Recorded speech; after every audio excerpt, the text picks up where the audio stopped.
May totoo nangyari talaga nun. Bago ako lumabas. Problema.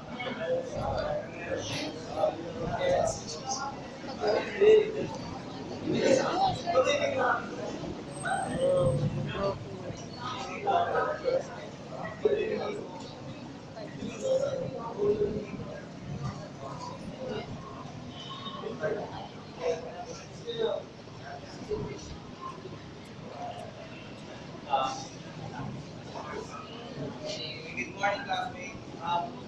Earlier sa lahat, the theory of evolution doesn't tell us exactly how life began on Earth.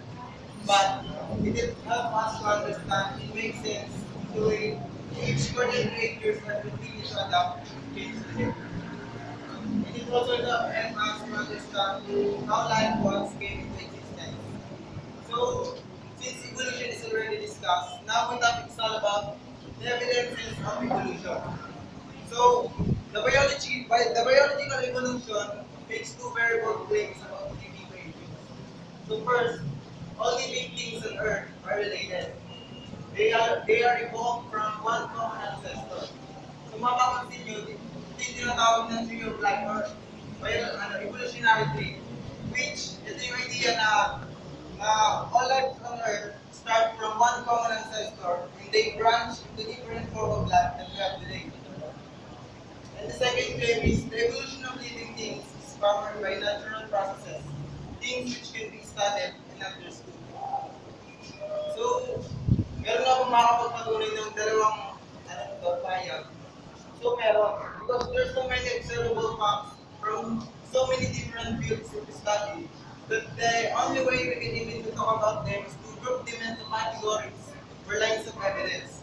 So, ito yung comparative anatomy, embryology, fossil record, tapos biogeography and DNA. It's the line of evidence. So, para maging madali ang lahat, we will focus on biological evolution first place, that all living things on Earth are related. Pero, we cannot tackle the entire tree of life at once. Kasi sa mundo kasi ngayon natin, meron tayong estimated na 8.7 million species na nabubuhay sa ngayon. So, kung isa-isayin natin yun, masyadong komplikado. It takes time. Now, so sa ngayon, we will focus of our most attention in one very small but fascinating branch of evolutionary tree, which is the cetaceans. This branch includes whales, dolphins, and porpoises. So, biologists claim that all these creatures are closely related, and that the entire group evolved from four-legged land mammals. Right? Now let's start by looking one of the evidence of evolution. Let's start by comparative anatomy, the study of differences and similarities between living things. So we all know that whales live in water, ba? So, and from a distance, they look like a giant fish. But a close inspection to their anatomy, however, it tells a very different story.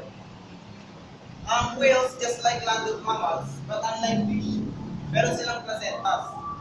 And they give life birth. So, sa mismong sinapupunan nila, tulad ng mga land of mammals, tulad ng mga tao, yung baby nila nalugo nila sa kanilang sinapupunan. They also feed milk for their young. So, they are warm-blooded. So, considered as warm-blooded animal, even though nakatira sila sa ilalim ng tubig, they maintain their body temperature. So, and kung mapapansin natin, whales don't have gills.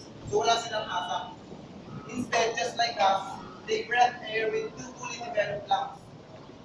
But whales don't seem to have noses. So wala silang ilong.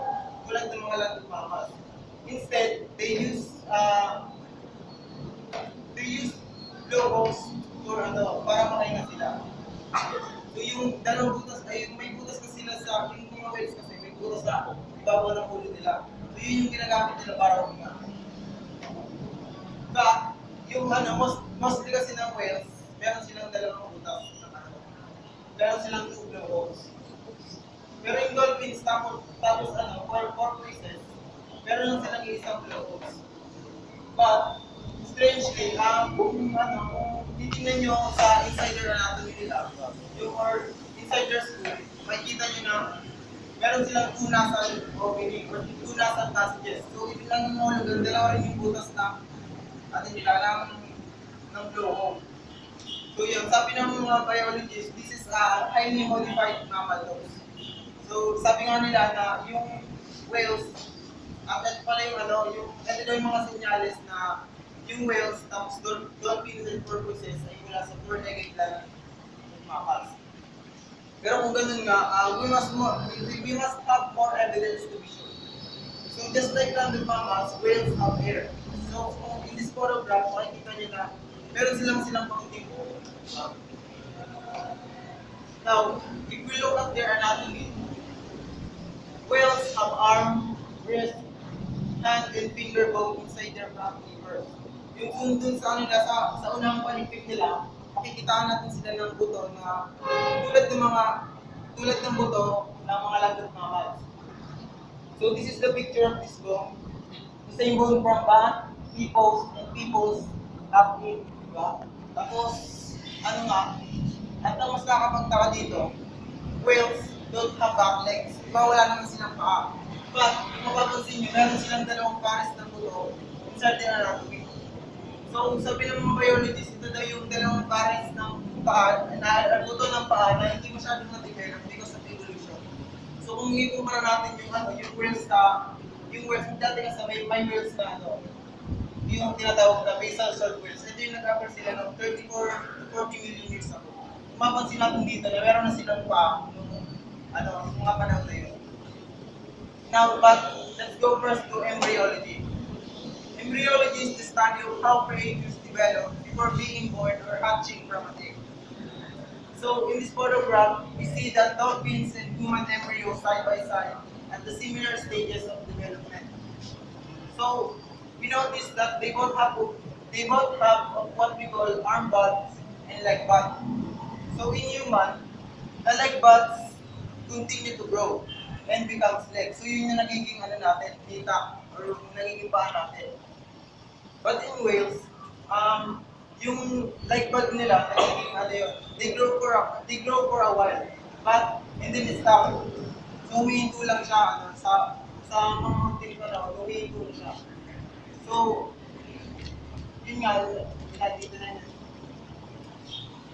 So, in this photograph, this is our all photographs of a common dolphin at the similar stages, this is a photograph of a common dolphin at the different stages of development. So, we see that the early yung mapapansin nyo, yung nostril groups nila, makikita natin sila in front of their face. But, as the dolphins continue to grow, they migrate to the top of their head, and fused together, it becomes the dolphin's blowhole. So far, we have multiple facts from two independent lines of evidence that tells us that same story. That the ancestor of whales were once four-legged land creatures. Now let's go to the fossil record. Yung dati kasi mayroong two extinct basal sword whales. So this animal known for their multiple well-preserved skeletons. So they appear to have a life side by side roughly 34 to 40 million years ago. So in this photograph, we're looking down at the top of basal sword's skull. So this is not a model or cast. This is the actual bone that the scientists found and discovered from the ground. Kung mapapansin natin, yung yung nasal opening nila, wala sa tuktok ng kanilang ulo, tulad ng mga modern whales. Diba? Tapos wala rin sa end of the snout, tulad mostly ng mga land of mammals. Instead, they sit right at the middle. So, kung mapapansin nyo, this is an intermediate species. Exactly what the theory of evolution tells us we should find. So, kung ikumpara natin sila sa embryology, alas parehas yung nila. Kapag sa una, yung nostril groups ng nila ng dolphin, ay makikita natin sa in front of their face. But as the dolphin continue to grow, they migrate to the top of their head. Kasi yun na yung nagiging lowest nila. So, tulad rin yung sa mga pito ng fossil. And at the back of basal sword's body, makikitaan natin sila ng hips, legs, ankle and toe yung sa ano nila sa yung mga buto na to. So, yun nga, meron na silang mga paa dito. But ito yung paa nila, masyado namang maliit para makalakad sa lupa. So, instead, ginagamit nila yun para ano, or ginagamit nila yun sa ibang pamamaraan. Tulad ng ano, painting, tapos taking our para sa smaller. Now, let's meet, Mayasitos. The scientists have found multiple well-preserved of their skeleton. Um, Dito, kung mapapansin nyo, yung Mayasitos, meron silang ah, meron silang buntot tapos apat na paa. So, di ba pag nakakita tayo ng ganito, expect na natin nakakapaglakad sila sa lupa. But, this species considered to be a whale for many reasons. So, yung nila, yung mga skeletons ng Mayasitos has been all found on the fossils has been all found among the fossils of sea creatures. So they suggest that they are living ocean. Kung mapapansin nyo, yung mayroon silang apat na maikling pa. Yung apat na maikling pa na yun, meron yung mahabang finger bones. Tapos yung finger bones na yun, pa-flat. So they suggest that they are deep swimmer. So sabi ng mga scientists, Mayasitas appear to be a walking whale. Now, let's go now to DNA. So, DNA molecules contains chemical code that act like recipes for living things. So, without looking at the bones, embryos, or anatomy of living creatures, researchers can compare the DNA code of different kinds of living creatures to find out who is the most closely related to who. Tapos, now, whales' DNA has been compared to all kinds of other animals, like fish. Hindi siya tumatagma sa fish. Tapos yung kinumpare siya sa si lions, hindi rin tumutugma yung DNA niya. So far, the closely genetic match of whales is from a pudgy water-loving hippopotamus. So dito na kumpara yung DNA. Kung mapapansin nyo, in physical, masyado silang parang magkaiba sila yung physical. Pero meron din naman silang similarities. So, tulad ng yung hippopotamus kasi they give live birth to underwater. They also give birth underwater and there's their young underwater. They have multi-chamber stomach. They both have multi-chamber stomach. And isa fun fact, ito trivia lang yung whales tapos hippopotamus, it is the only or the sum of only mammals on earth that have an internal testicle. So there you have it. There are so many observable facts from 4 independent lines of evidence that tells us exact same story. That the ancestor of whales were once 4-legged land of mammals. So the other evidence came from biogeography. So without focusing on the evolution of whales, the other evidence came from biogeography. So which how species distributed across Earth. So biogeography kasi dito pumapasok yung continental drift theory ni Alfred Wegener na noong 200 million years ago, meron lang tayo isang kontinente, which is yung tinatawag natin ng Pangea. Tapos, di ba, sa paglipas ng panahon, nabiyak yung Pangea sa dalawa. Tapos yun yung naging, Laurentian is Garibaldi. Isa sa mga ebidensya ni Charles Darwin na yung species daw na nakatira sa karaming isla, yung karaming isla ay magka-related to each other. So, that's all for biogeography. But the history of whales is not the only evolutionary history that we've been able to work out. So we know from embryo, comparative anatomy, the other evidence that the bird wings is actually a modified arms and claws. birds evolved from dinosaur-like ancestor. And we see that the bat wings evolved from five-finger hands the same from those monkeys.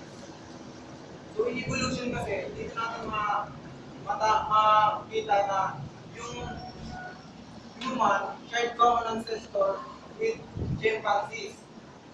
That mammals evolved from reptile-like creatures, and those reptile-like creatures evolved from amphibian-like creatures, and those amphibian-like creatures evolved from fish-like creatures.